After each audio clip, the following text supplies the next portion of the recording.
చరిత్రను మీరు సామాన్యుడిగా జన్మించి మహాత్ముడిగా ఎదిగిన తీరు బాలల్లారా వినరండి.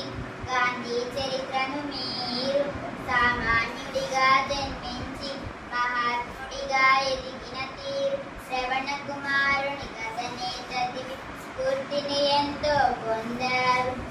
తల్లిదండ్రులకు పెద్దలకు సేవలు చేయాలన్నారు. సత్యం కోసం హరిశ్చంద్రుడు అనుభవించిన కష్టం చూసి కష్టమొచ్చినా నష్టమొచ్చిన సత్యమే పలకాలన్నారు.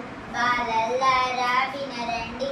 గాంధీ చరిత్రను మీరు సామాన్యుడిగా జన్మించి మహాత్ముడిగా ఎదిగిన తీరు పోరుబందర్లో పుట్టారు.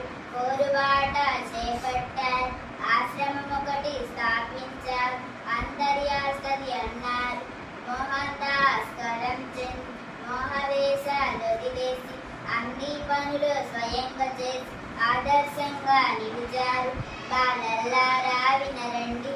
గాంధీ చరిత్రను మీరు సామాన్యుడిగా జన్మించి మహాత్ముడిగా ఎదిగిన తీరు సహాయ నిరాకరణ శాంతియుతంగా పోరాడి ఆంగ్లేయులకు దడ పుట్టించి దేశం నుండి తరిమేశారు. జాతిని ముందుకు నడిపారు. జాతి పితగా వెలుగొందారు. మానవులంతా ఒక్కటన్నారు. మహాత్ముడై ఇలా నిలిచారు. బాలల్లారా వినరండి. గాంధీ చరిత్రను మీరు సామాన్యుడిగా జన్మించి మహాత్ముడిగా ఎదిగిన తీరు